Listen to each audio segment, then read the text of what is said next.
Welcome to The PA is In, the show created by PAs for PAs, where codependency with your supervising physician is a thing of the past, optimal team practice is the future, and physician associate has taken the place of physician assistant as the professional title of choice.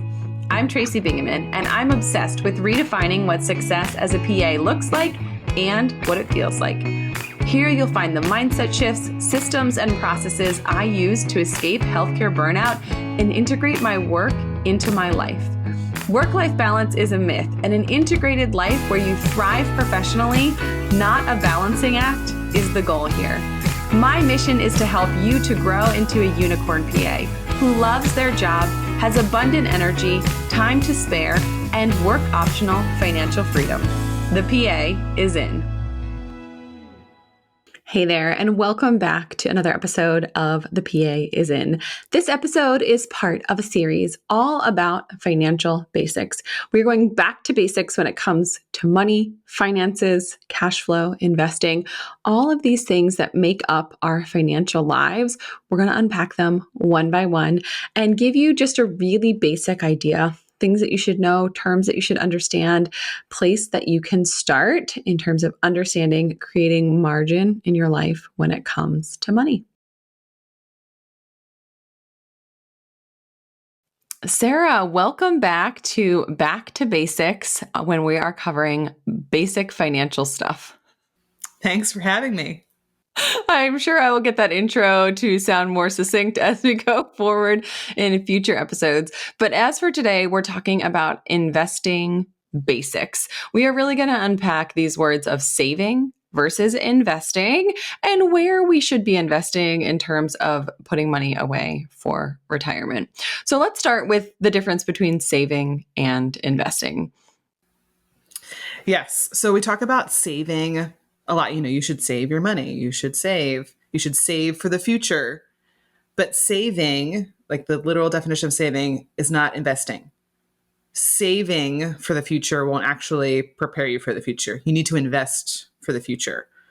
Saving money literally can just mean like, I got cash and I'm saving it in an envelope on my desk. I'm putting under the mattress. I'm putting in my piggy bank on my dresser. Like I'm literally just saving it. I'm leaving it here and I'm saving it and I'm not spending it. I mean, that can be like a super basic, truly that's saving.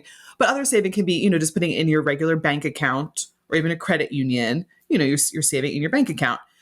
But the thing with a regular savings account like that, or a checking account, is that the usual interest rate that you're earning on that money that's sitting there is like 0.01%. Tiny, tiny, tiny amount that you're earning. So you might earn like $1 on that money over the course of the year. Like if you look at your bank statement at the end of the year, it'll say like, oh, you had $2.50 in dividends.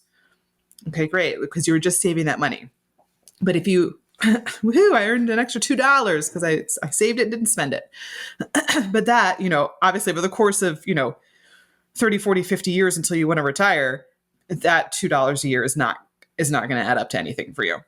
So that's why you need to invest your money. So investing means you put it in the stock market. Usually it could be stocks, bonds. You can invest in real estate. You can invest in things like art or high-end jewelry or, things like that. I mean, technically those could be investments as well. But for the most part, I think what we're going to talk about here in our Back to Basics is investing in the stock market or the bond market. And that can be scary to some people because like, oh, the stock market goes up and down. And back in 2009, the stock market crashed and everyone lost their retirement accounts and, like it was horrible. But in investing for the long term and investing in the things that we'll talk about is how you will grow your money. It's how you will get wealth. It's how you will get enough money that you're able to retire. Because the thing with saving is it doesn't, go ahead. I was going to say it doesn't keep up with inflation. That's the thing with saving is that, inflation rises by 2 to 4% on average every year, but some years, inflation's 9%. So that's when you're earning 0.01% in your bank account, you're not keeping up with that inflation. So you actually end up losing money. You're not growing money. Dreading one more shift, one more day, seeing one more patient? What if that dread isn't simply anxiety and fear, but rather the bubbling up of underlying resentment that you are underpaid, disrespected, marginalized, overwhelmed, and your schedule, quite frankly, sucks? I'm a clinician negotiation coach, and I help providers like you to land the biggest raises of their career. It's super simple. Here's how it works. You book your 1-hour call in which we discuss your current compensation, what your specific goals are, and create a personalized plan. You'll hang out with a strategic plan for how to land a bigger paycheck, a better schedule, and blocked admin time. Life is too short to constantly feel that resentment, to be insulted by your pay, and to continue to have that crappy schedule. A negotiation consultation will help you to understand your value, feel confident about the conversations you need to have, and have the gumption to finally earn what you are worth. I have dedicated slots on my calendar for negotiation calls each week. Would you like one of those calls to be yours? The link in the show notes is the fastest way to get that booked. I feel like the most poignant descriptions of inflation are when I sometimes hear someone say, like, in 1926, a loaf of bread costs a nickel, or like I have no idea how much a loaf of bread cost 100 years ago, but it obviously didn't cost what a loaf of bread costs now. And so if you had saved $17 from 1926 and done nothing and kept it in a coffee can buried in the backyard or under your mattress or wherever people put money that is not earning them money, you would have been able to buy, I'm imagining, a week's worth of groceries for a family of 5 in 1926. And now it will buy you 2 gallons of milk, right? So like, it's just a very different buying power in terms of if you don't invest, you will get overtaken by inflation, and you can save so much money and still not end up with the amount of money that you need in the end, because your cost of living is going to go up as inflation goes up, and the amount of money you need to retire is going to go up as inflation goes up. So let's talk about where we actually save, like the vessels in which you invest this money. Even I'm doing it, save versus invest. So when you're investing at work and they say, hey, it's open enrollment, it's time to, decide how much money you're putting in your 401k or 403b. What are these various different types of accounts, particularly for healthcare people, but just in general that are typically offered by employers? Mm-hmm. So the biggest one that you hear about is a 401k. And you also hear about a 403b. So a lot of healthcare providers might have access to a 403b. That's what I have at my work because it's a nonprofit hospital. So 403bs are usually for nonprofit things, but 403b and a 401k are the most common that most people will have. You might also hear about a 457. 457 is mostly teachers have mostly access to a 457. Other government employees, police officers, firefighters, they'll have 457s. So some healthcare providers might have access to a 457, but usually it's going to be 401k and 403b. So when we talk about this type of investment, they're all the same. There's some minor tax code laws between them, but when we talk about 401k contribution, it equals a 403b contribution. The same rules apply to both 401k, 403b as we go through all of this. It's just a different name depending on what your employer has access to. Yeah. And we'll get deeper into sort of how much to invest and how much you need for retirement in subsequent episodes. But for the person who's listening, who's thinking, do I do the max? Do I do the match? How much do I put in these accounts? Can you give us some general guidelines or things to think about in terms of how much to contribute? So there is a maximum amount that you're allowed to put into a 401k or 403b.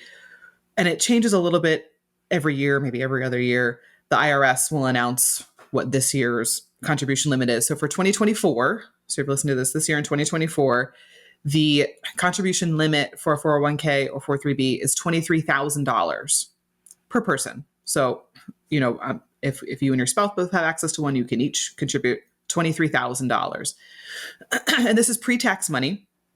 So you can just go online to your 401k.com, whatever your brokerage firm is that your employer uses, and say, and you can choose how to do it. You can say, I want to contribute X amount of dollars per paycheck, or I want to contribute a percentage of my paycheck. So however you want to set that up, to say, I want to contribute 5%, I want to contribute 10%, I want to contribute $3,000 a paycheck. However you want to set that up, you can do it that way. And if you are 50 years old or older, there's something called a catch-up contribution. So because you're 50, you're closer to retirement than someone who's 22, just starting. And so the IRS will let you contribute more money. So the catch-up contribution for 2024 is $7,500. So if you're 50 or older, you can actually, your maximum contribution is $30,500. So you can contribute more knowing, hey, I'm closer to retirement. I want to get more in there. You don't have to be behind to catch up. You just have the ability to contribute more. And the reason that comes from the IRS is because this is the amount of money that you get a tax credit or like a tax break because you're doing this pre-tax dollars. So your employer pays you, but before you pay taxes, before it gets taken into account in terms of your income, it goes into the 401k, 403b, 457, whatever you have access to at work. So those are sort of the work or employer fostered plans that we're talking about. And that's one of the good things about, like one of the benefits of investing in your 401k, 403b is it's pre-tax, like you said. So it just comes out of your paycheck before it even really hits your paycheck. It never hits your bank account. It goes right into this investment. So number one, automation is a great thing to have. Of the less that you touch it and think about it, the more is going to go into your investments and the more that you're going to grow and have in there. But number two is because it's pre-tax, it lowers your taxable income. So in April every year, whenever you do it, when you do your taxes, so let's say on paper, you made $200,000 as a PA, but you invested $23,000 into your 401k. So that lowers your taxable income. I can't do math that quickly in my head, to $170,000. So you're going to get taxed on less money. So you're investing for the future. You're paying less taxes now. These are the benefits of it. Now, when you are 70 years old and withdrawing from your 401k, you're now going to live off this money. You do pay taxes then when you withdraw it, but it's lowering your taxable income now. Mm-hmm. And typically people are earning less when they're in their 70s than when they are in their 30s, 40s, 50s. So their tax rate tends to be lower. That is also dependent on other factors that we cannot always control.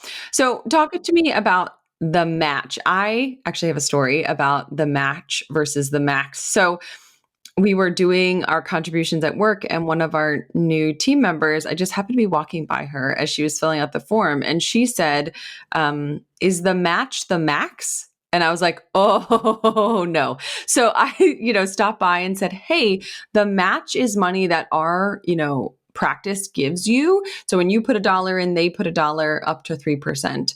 The max is something way, way higher. And so don't let that 3% match be you think you can only contribute 3%.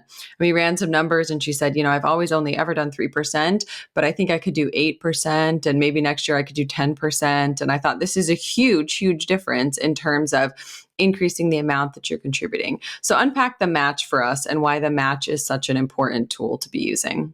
Yeah, exactly. And with a lot of these terms, it can get confusing between what does this mean and that mean, or like where is this money sitting? So it's good to talk about, that's why we're talking about these basics to kind of clarify what all this is. So the match is how much your employer is adding to your 401k or 403b. And so it doesn't add to the contribution limit. So let's say you yourself put in $23,000. That's the limit for 2024.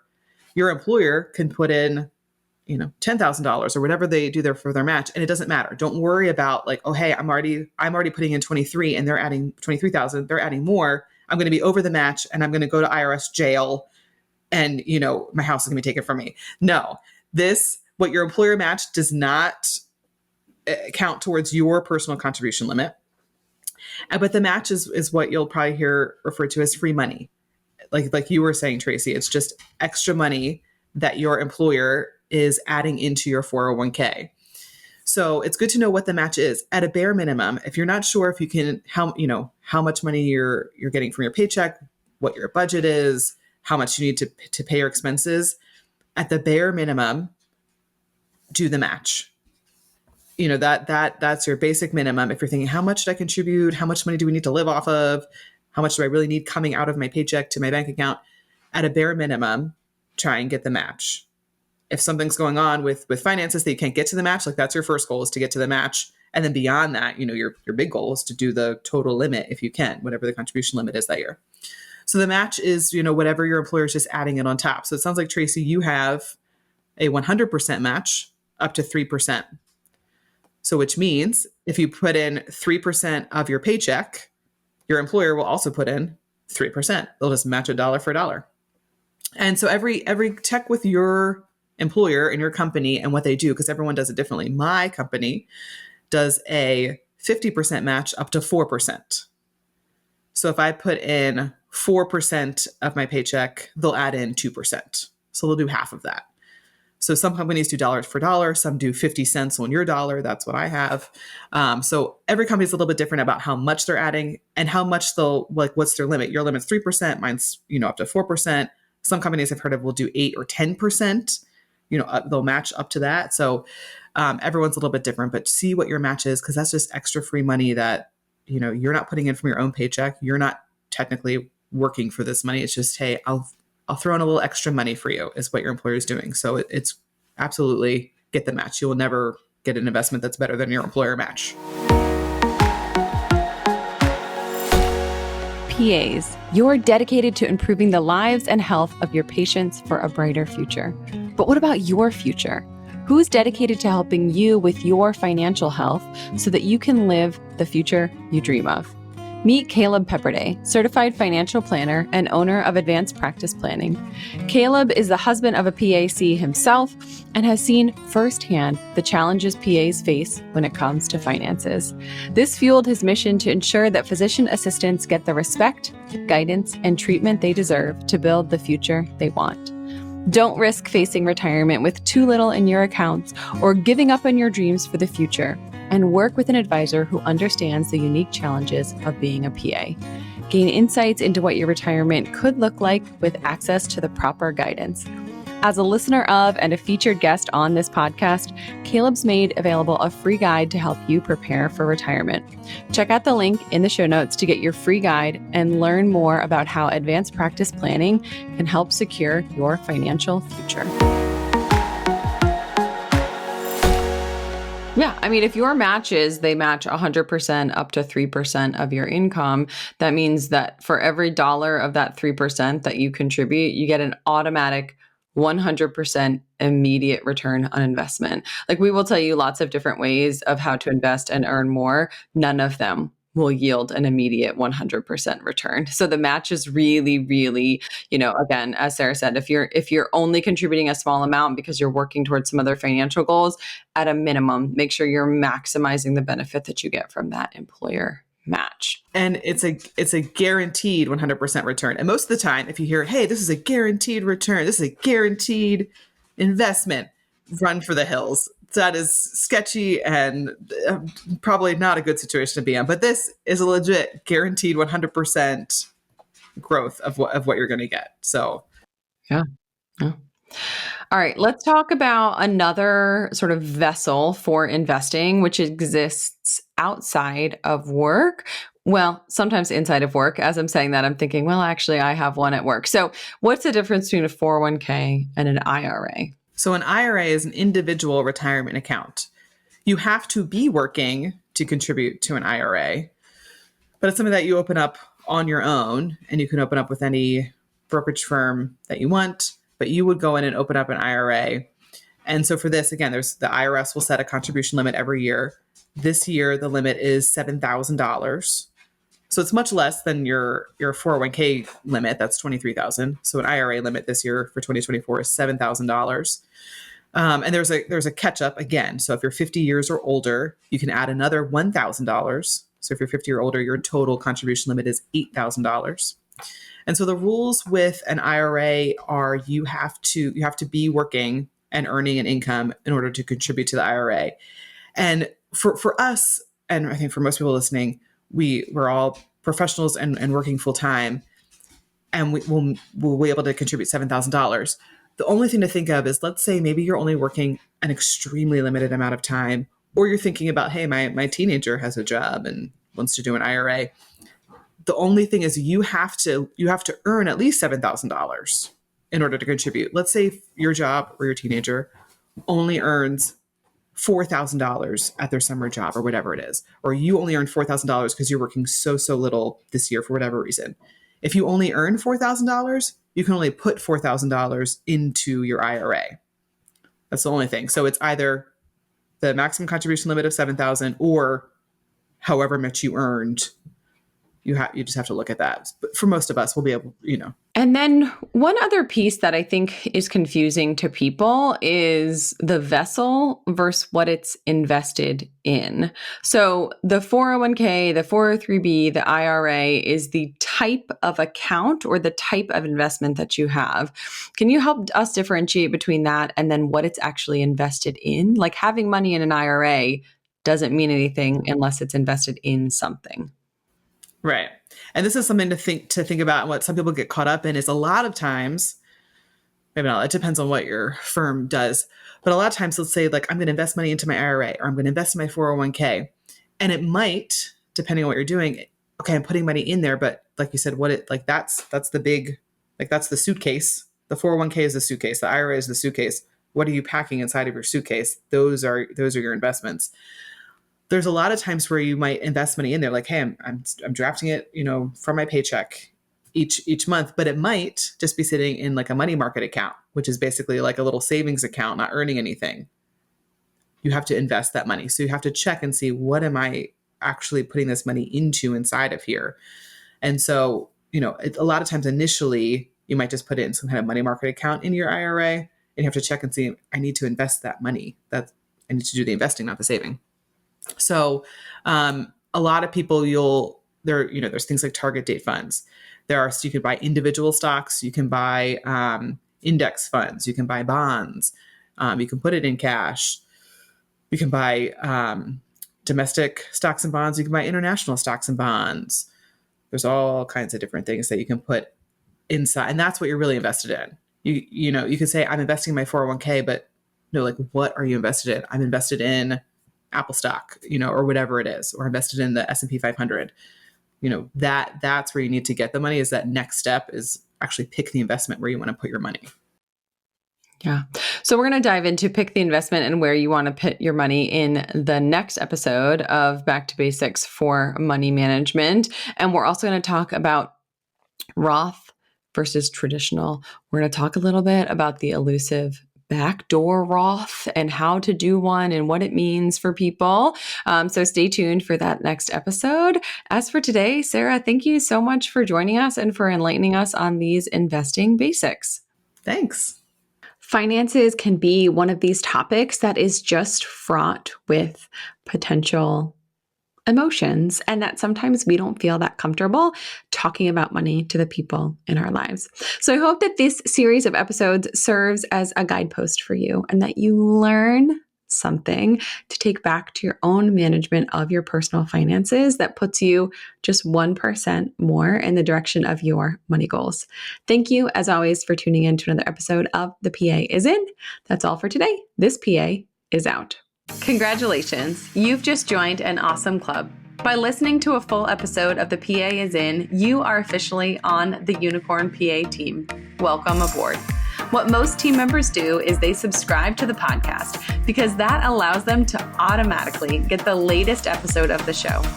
The life of your dreams exists on the other side of taking action.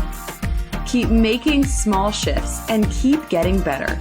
Your life will improve, your career will soar, and you will have the confidence you need to create your own success. I will see you in the next episode. This PA is out.